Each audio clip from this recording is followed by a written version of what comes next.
You are listening to ESL Talk, a podcast made for English teachers by English teachers. Here are your hosts, Daniel and Golnaz. Hello, welcome to episode 8 of ESL Talk. Today we have a topic that I'm sure a lot of us would like to learn about: how to build an online ESL business. Yeah, there's lots of considerations that are required when building an online business and a few pitfalls that you might need to navigate. So we'll go into that in a little bit more detail today.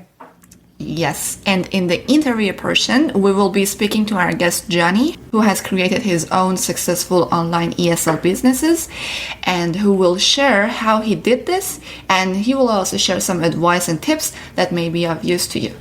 So, what exactly do we mean when we say online ESL business? Yeah, it's a pretty loaded term. So we can look at this in a few different ways. When we say online ESL business, that could be your own website. That could be you working for a specific company on a platform. That could be just doing video calls with students, maybe that you've met through word of mouth or previous students or students that you've known for a while. And it could be being an actual contractor and working for a specific online company. So there's lots of different ways that you can have or work for an online ESL business. The first one, obviously with website, is you could have your own website. So I have my own small website. It's not really for teaching. It's just more for me to write about education and write about ESL industries and just a few links for my own personal use. But I know a lot of teachers have set up forms and links where students can connect with them and they can start to, request lessons and book lessons that way. And then the second one obviously is a platform. So there's so many online platforms these days and online companies as well. Now, some platforms, like there's one platform that I work with called italki, which is great because it's just kind of a place where I can put my services, what I offer, and I can set my rate. I can set the hours I want to teach. I can decide who I want to teach, and they take a percentage of that. So that is one downside, but it's a lot more flexible than some others. Again, I'm aware of, and I've known, and I've done as well, video calling with students. So maybe one of my friends or a family friend who's a parent might say, my son, David, I don't know, for example, he wants English tutoring. Can you meet with him on Skype or Zoom for an hour a week and teach him? So that's another way that we can start to build a business that way. And then obviously is the online company. So I'm sure we've all seen these ads and posts for these companies. Like the big one that we all see listed is VIP Kid. I'm sure everyone has heard of this and they're aware of this. So you can essentially sign up for one of these online companies and get guaranteed hours and guaranteed pay, but the pay is quite low and the work can be very, very exhausting. So you're kind of at the mercy of those companies. So there is a drawback there as well. There's pros and cons to each of them, and I have written some articles about this in the past. So there's a lot of different things to look at and to consider when we say online ESL business. Great. Thank you for sharing all of these, Daniel. I'm going to look look into some of them. But I want to ask you a very simple question. Why is this model becoming so attractive to teachers these days? Because the barriers for accessing and starting teaching online are quite low. Essentially, if you are a native speaker or you are educated in a native speaking country even sometimes, or you have English teaching experience, maybe a year or two, then a lot of these companies and platforms will accept you as a teacher. Now, 5 years ago or so, when I started doing this, there was a lot less people doing this, but obviously as internet is becoming more widely available, people are having more flexible lives, they're traveling more, they're working in other places, they're living in other places, they're deciding to do this as kind of a side job or a side hustle or something for a little bit of extra pay. So it's attractive in that sense where it's essentially, let's say $20 an hour to teach a student for 45 minutes and just speak with them. That sounds great, but unfortunately, with that approach, the ceiling is quite low, and it doesn't take long before you're kind of at the mercy of these companies if you work with one of those companies, and your pay is going to be set, And over time, more teachers, so there's more supply, there's less demand, wages are going to go down, going to have to work extra hours to make up for it, and so on. So it is very attractive on the surface, but if you dig deeper with the time, the investment, the preparation, and the commitment that you have to put in, it can start to become less attractive. So a lot of people now are trying to transition and build their own online business. This takes time. It does take a lot of, knowledge and expertise, and it is something that will require a lot of work on your end. You can't just start tomorrow, or you can, but your success might be limited, or it might be kind of, dependent on your input as well. So my advice would be, if you do want to start teaching online and set up your own business, dedicate most of your time to doing that and don't just have it on the side. Otherwise, it's just going to be a kind of secondary, smaller income with a few hours a week, which might be fine. But again, if you want to go for it 100% and make it your online business as a full-time venture, it's going to require time, investment, and a lot of commitment as well. Exactly. And even as a side, again, we need to have a plan for it, because like setting it up is, as you said, can be really easy, but like maintaining it is the goal. So what is your experience working for and setting up your online business, like in more details, as you mentioned? Yeah, I'm kind of at a very interesting stage right now, because I still obviously have my regular jobs, my university teaching job, which I'm very fortunate to have and I really enjoy. So that definitely takes away a lot of the time that I would like to dedicate to this. But as I said earlier, I've been working for an online platform called italki, which is great because again, it offers me the opportunity to teach when I want. So whenever my schedule allows it, set the rates that I want to set, work with the students that I want to work with, and kind of specialize in what I feel I'm good at. So that has been a really nice, useful tool for me. And it's not really about the money either. It's more about having a chance to work with students one-on-one, build my skills, respond to their feedback. In every lesson that I go through, I can tweak, I can improve, I can, manage a little bit better the next time, so that in the future, the students that I meet, I can have a better impact on them and help them with their goals as well. So hopefully one day, the goal will be to, be able to dedicate more time to my own dedicated business and just kind of focus more energy and time on that. And obviously Johnny's going to talk a little bit more about this today, but there is the tools out there these days. There is the resources out there. There is so much information to help you to be successful. It might require some investment to, get the guidance or the counseling or the mentorship that you need. It's going to take a lot of time and it's going to take patience, but you can do it. It is definitely possible. And there's so many great networks and, groups of teachers now who are prepared to share and help and provide the tools that are needed. But the biggest thing for this is creating content and creating courses. That's really tough. But if you can crack that and you can be successful with it and either become a good content creator or work with good content creators, then it definitely is going to give you an advantage when you are setting up your online business. So let me ask you then from the other side, Golnaz, because as a student studying online, obviously, we've all had differences, and obviously I know you've been studying online in English as the language, not studying English, but studying in English. What's your experience been like that? What are the positives, the negatives? What are some things that you enjoy and what are some things that you don't enjoy so much? Yeah, as you know, I've been doing my master's and I've been doing it online since I started. So I would say that it's a totally different experience and totally different from what we have been used to. But it is a good experience overall because it has a lot of advantages.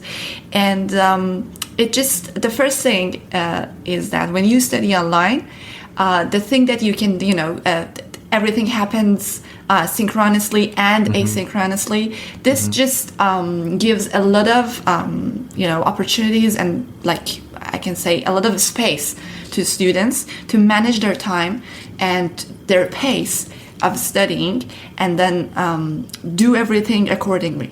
So that's what I love about it. But the thing that I don't like about it is that in some classes, for example, I haven't been able to, connect with the professors or the students, especially with the other students that much, because, you are in the session, everybody is in their for example, I don't know, group work happens, breakout rooms happen and everything. But again, it's on a, certain level, and you cannot, if you want to exceed that level, if you want to get, mingle more with the students, you need that face-to-face space. That's what I a little bit miss about it. But overall, it has been an interesting new experience.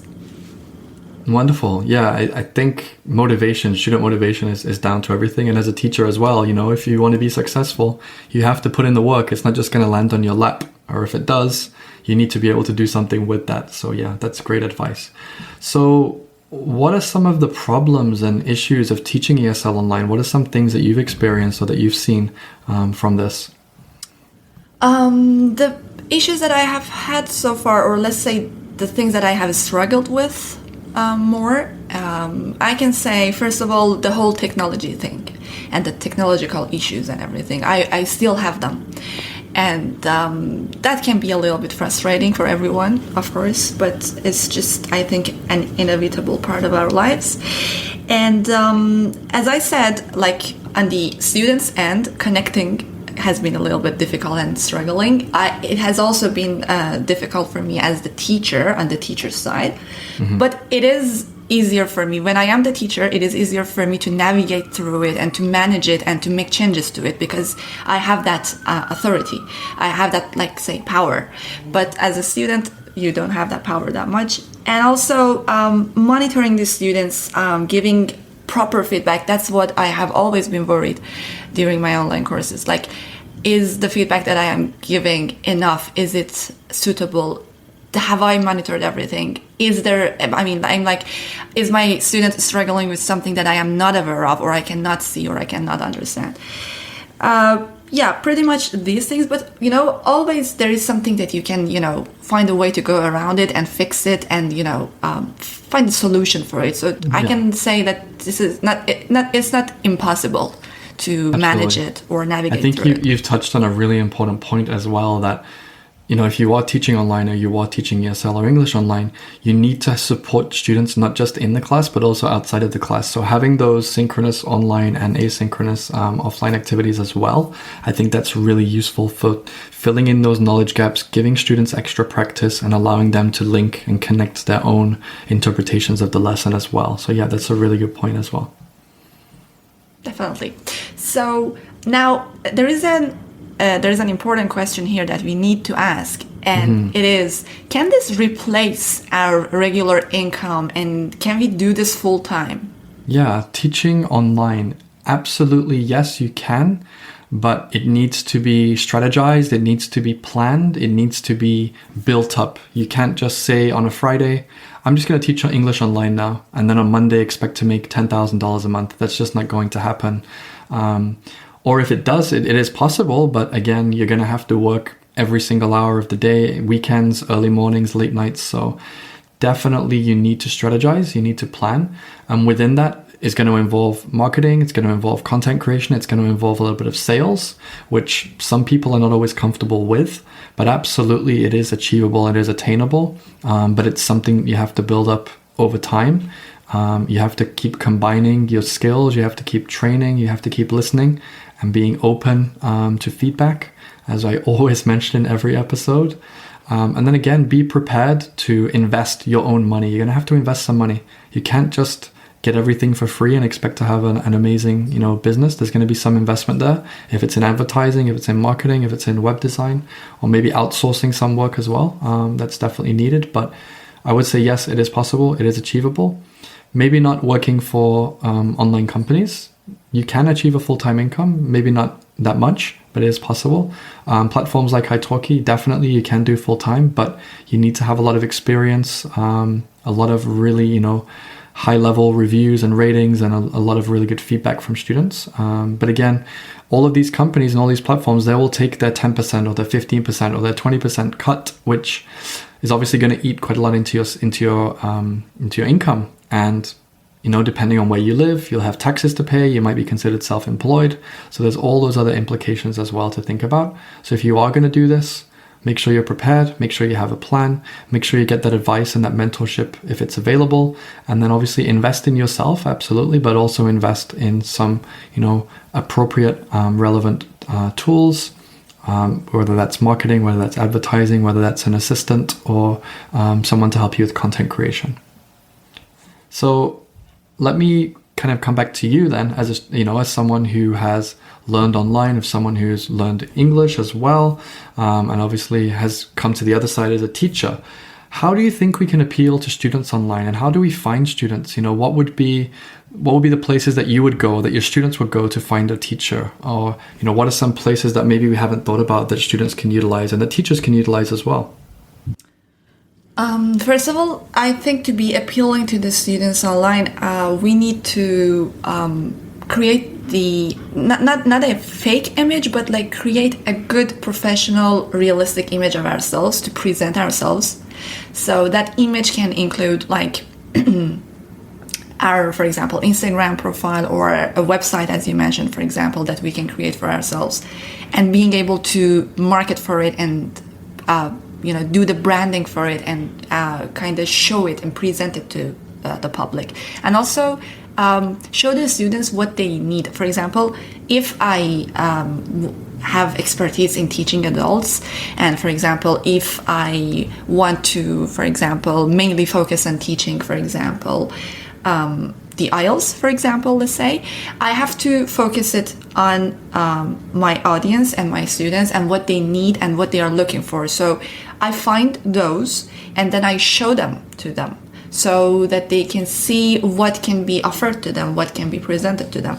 I think that's pretty much it. But like places where we can find students or students can find us, why don't you give us some suggestions about it, Daniel? Yeah, absolutely. Again, the power of marketing and advertising now is something that we should not underestimate. And absolutely, having that professional image, having that, profile where students can look and say, wow, this person looks like they know what they're doing. I think that's really important. So students will probably use these platforms, first of all, like italki, to, find a teacher, because they've seen, I need to practice this, I can go here and I can have access to all these teachers. Now, it depends if they're motivated by price, they're motivated by outcome.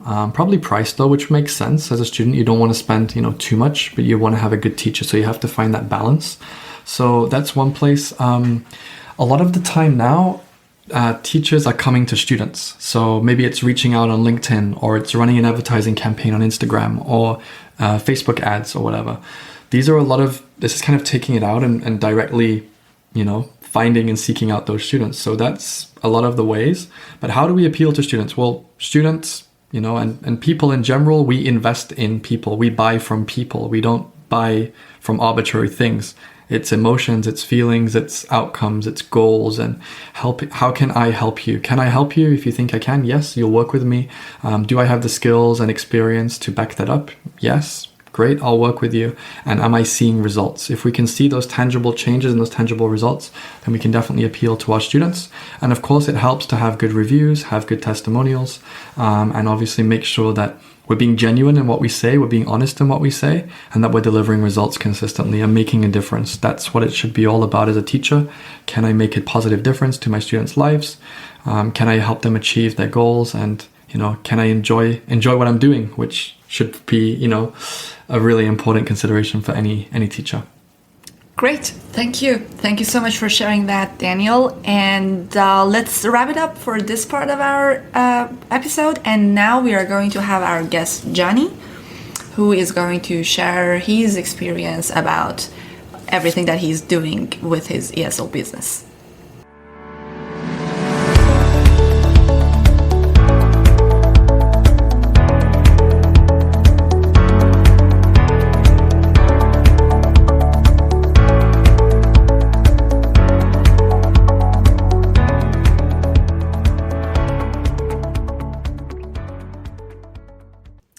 So, Johnny, welcome to ESL Talk. We are happy to have you here. Let me start with asking you, can you start by telling us a little about the brands or businesses you have built to date?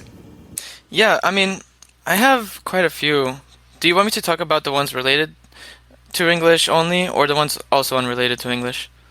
Preferably English, but of course, You can mention the other anything one. you like to mention. Yeah, it's kind of related because I started teaching English, which is kind of like my own brand, and then I didn't get enough clients really to pay my bills, so I did Airbnb.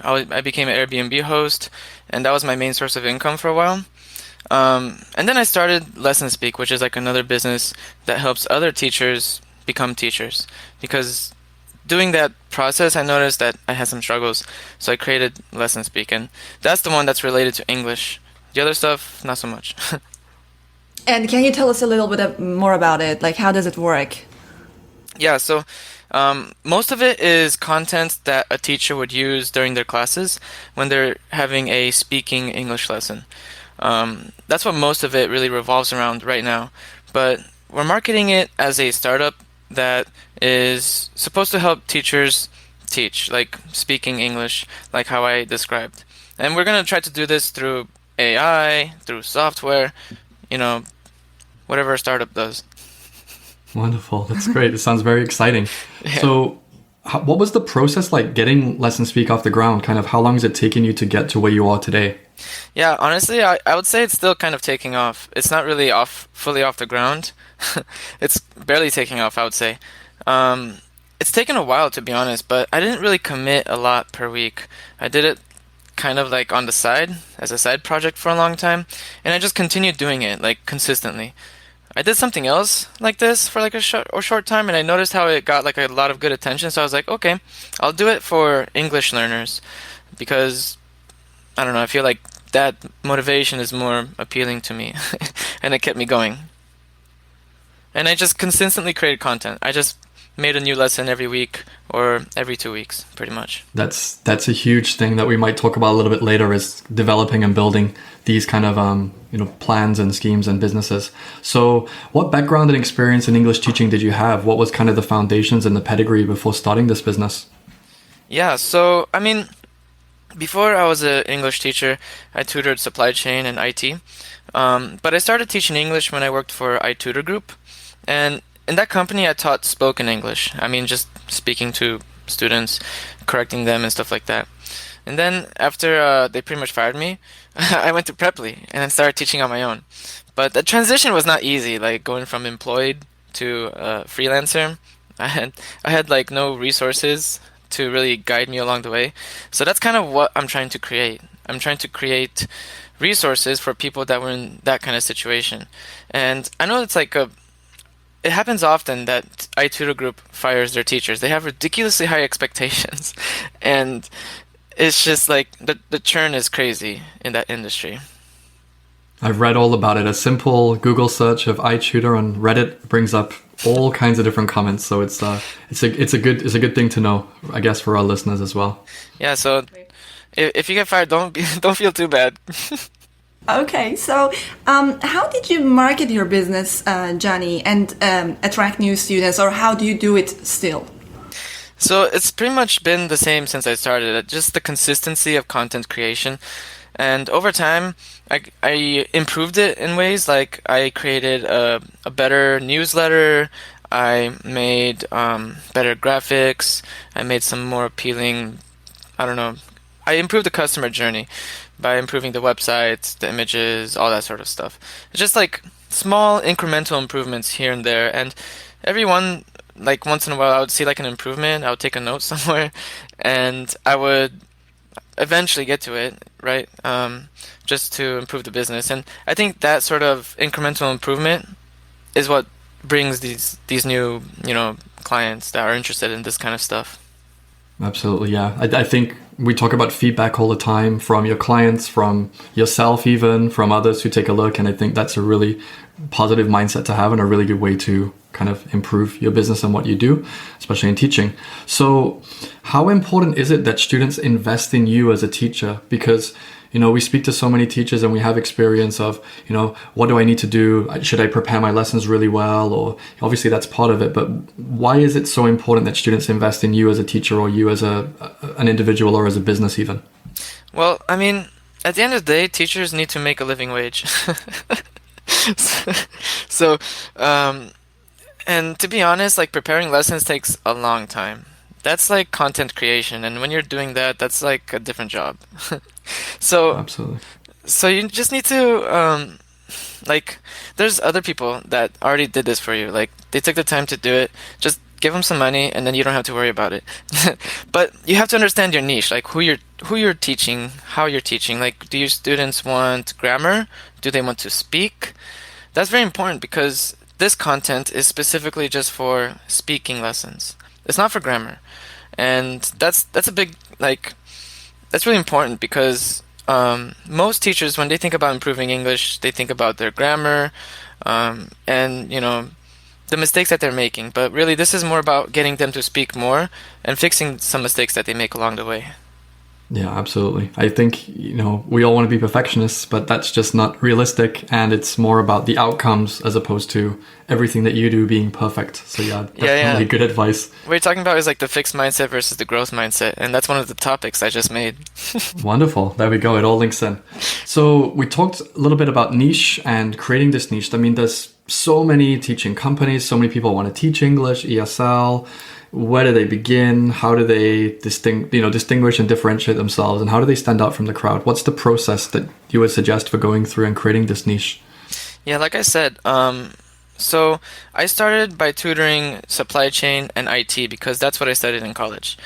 I moved on to English because I stopped really practicing that stuff. Like, I didn't use it. So I didn't really feel comfortable teaching stuff that I wasn't using anymore, and so I just transitioned to English because I still use that. After a while, like I didn't really have a niche until I started getting a few clients. Like I started teaching on iTutor Group, and then I started teaching on Preply. But only after I started having my own clients for a while, I realized, okay, so these are the clients that I prefer, or these are the clients that I think are good for me. And essentially, I feel like I relate with the niche that I chose. Because when you relate with a niche, then it makes it easier to sell your program. If you're more relatable with your client, the easier it is to sell a package of 15, 20 lessons.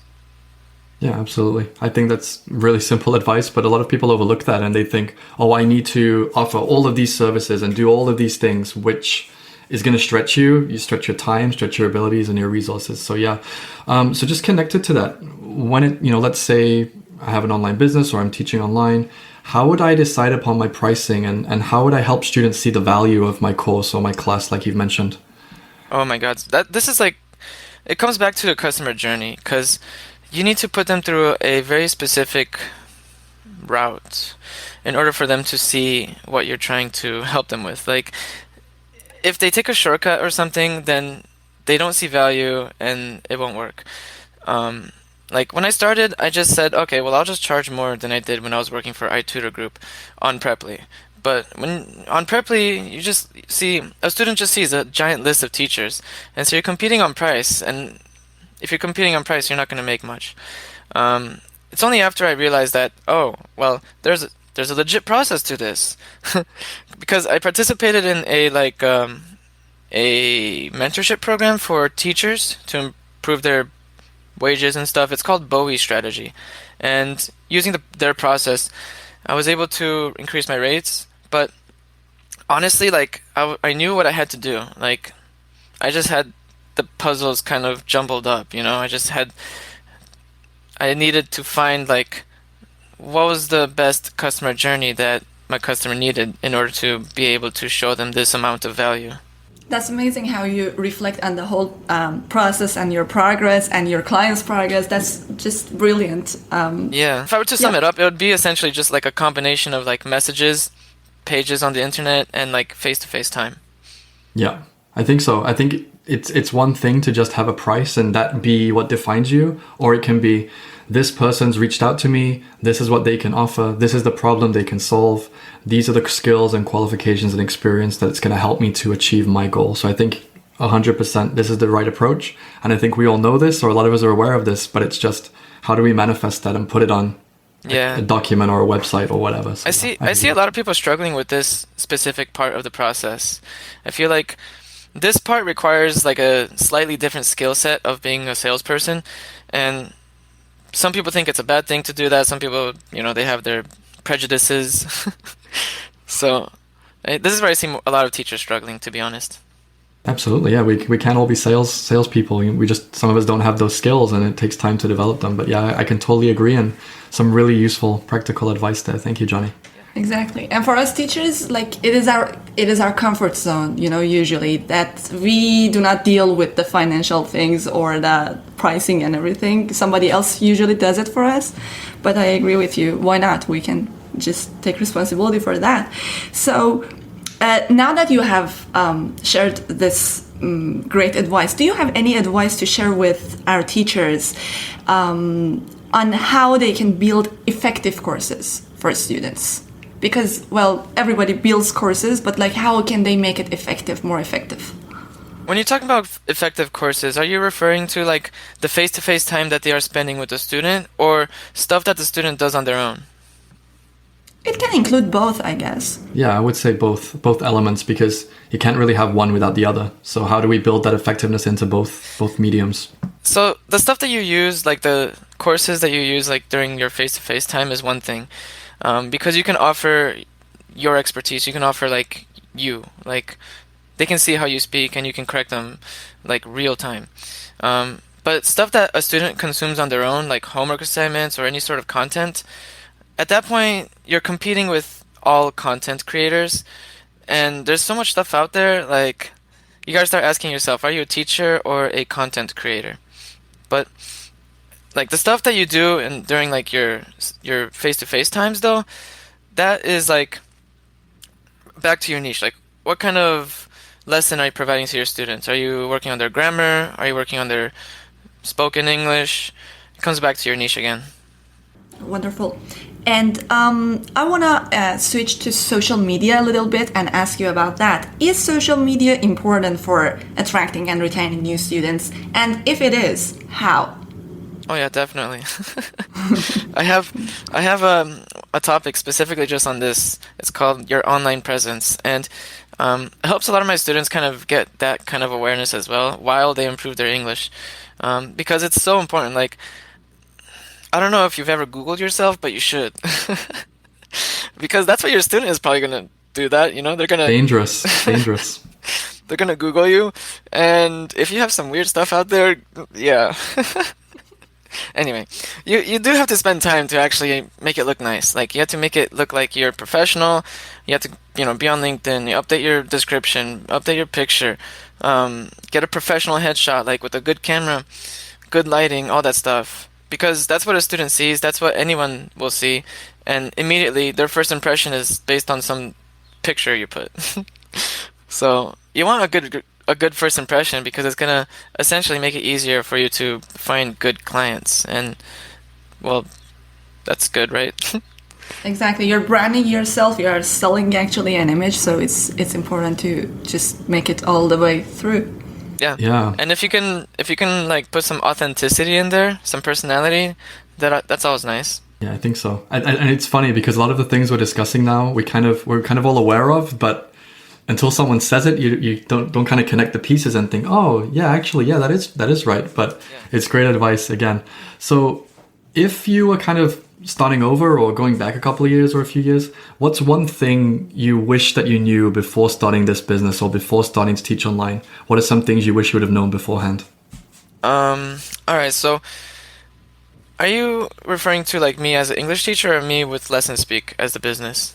We can mention both. I guess they're both going to have useful contrast to draw. So yeah, what do you think for both? Yeah. So like for me as a teacher, I really wish I had like a more clear journey for me, like a customer journey for me as a teacher.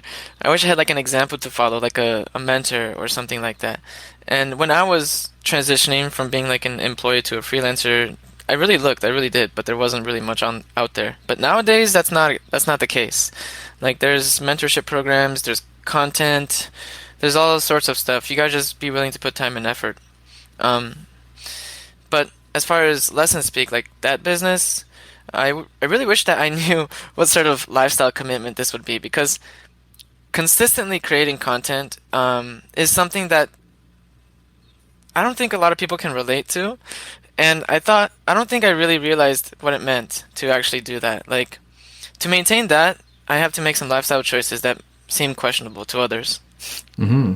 I can totally empathize with you here, Johnny, because I have university classes every day. I have private lessons that I teach. I have other, companies that I work with. And it's not just creating new material, it's creating, interesting, stimulating, engaging, creative, something different, something that's not repetitive or that tests the skills and links to previous learning and so on. So there's so many considerations. So I totally know I've spent those long nights, up late creating that content, but usually I get good feedback, so I'm happy to say that it's worthwhile, but definitely it can take a lot of time. And I think having those skills or having the ability to be able to, quickly and effectively create something is really important.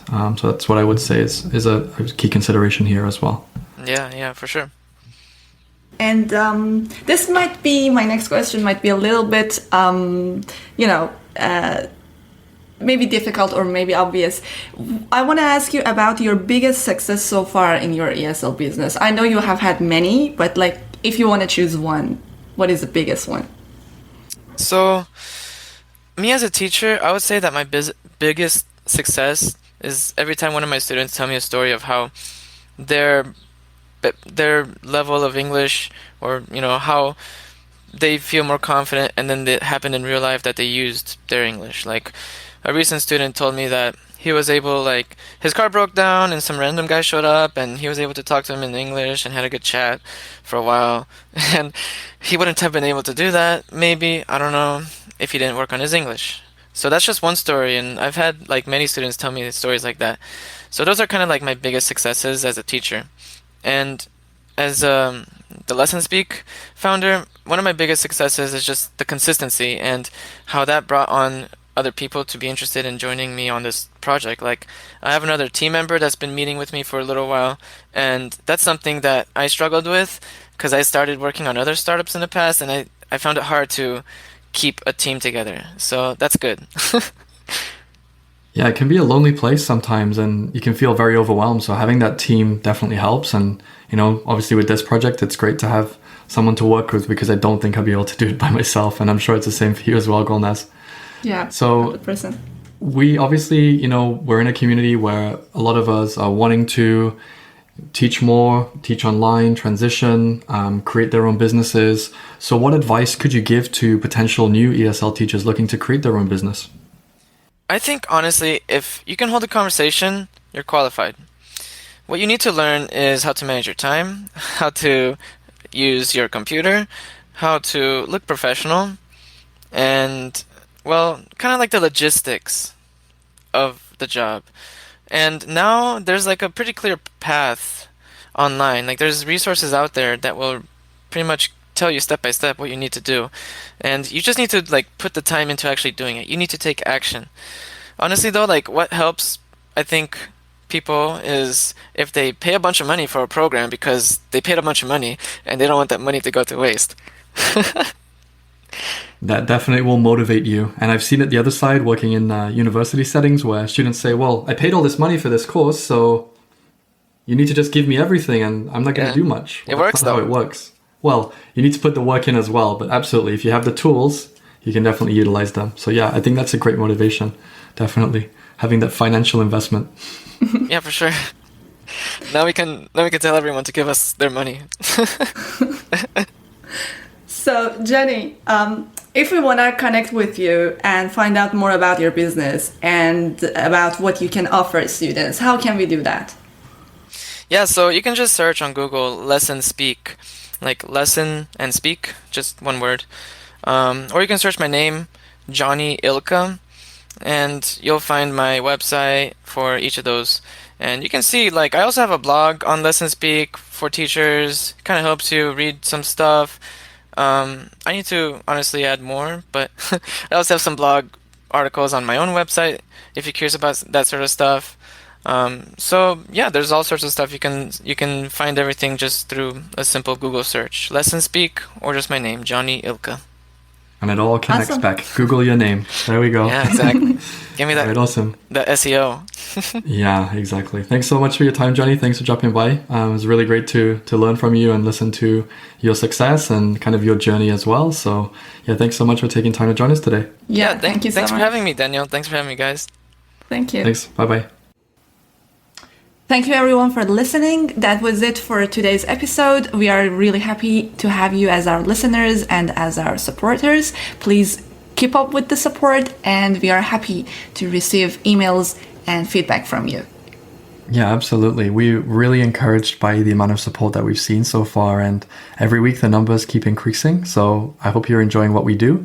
And as always, feel free to follow us on Facebook and Instagram at ESL Talk Podcast. And you can also get in touch with us via email at esltalkpodcast@gmail.com. That's all for this week, guys. We'll see you next week. Thank you. Stay safe. Bye-bye. Thank you for listening. Don't forget to subscribe for new episodes and to follow us on Instagram and Facebook for even more ESL teaching content.